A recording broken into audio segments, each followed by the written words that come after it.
Florida is just one of dozens of states making changes to voting laws. Nightside's Emerald Morrow explains a nationwide effort and what it means for our community.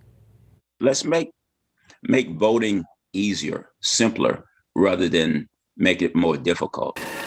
Which is exactly what critics say Florida's new election law will do. Governor DeSantis says it aims to enforce voter ID, ban ballot harvesting, prohibit mass ballot mailing, increase election transparency, and limit influence of private funds. And me signing this bill here says, Florida, your vote counts. But experts say the law comes with a cost. There is an unprecedented potential partisan intrusion into elections, and it creates a situation where we as election administrators fear we might not be able to certify the election results in legally mandated deadlines. Others fear the law hurts minority groups. These laws and the way they are tightening them go directly at these communities of color in terms of how many days they're allowed to vote in early voting or, from churches to the voting booth kind of thing. He just signed in a bill for restrictions or to deal with a problem that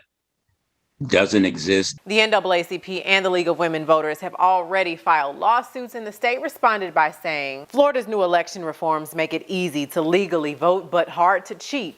We look forward to defeating these baseless claims in court. There are about 38 states that have Republican governors and legislatures who are trying to tighten up voting laws in their states. It's a national Republican movement, and it continues to go with the Trump agenda that the vote was not legal in this last election, that there's a lot of corruption.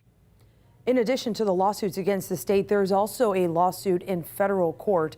The signing of this bill, as Emerald mentioned, puts Florida in a group with a number of other states passing similar legislation. So we wanted to get a sharper insight into how the Sunshine State could be perceived moving forward.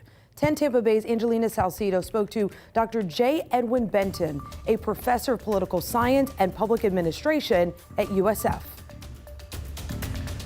When you have several bills signed into law that many would consider restrictive, what does that mean for the perception of the state?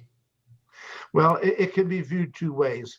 It can be viewed from conservatives and Republicans as being that we are doing things right. We are making sure the elections are safe, that law and order is upheld. On the other side, and I'll take a line from Representative Charlie Crist, is saying that what the Republicans in Florida and DeSantis is doing is bad for Floridians. It will deny those people, disenfranchised people who are more likely to vote Democratic, poor people, less educated people, people of color.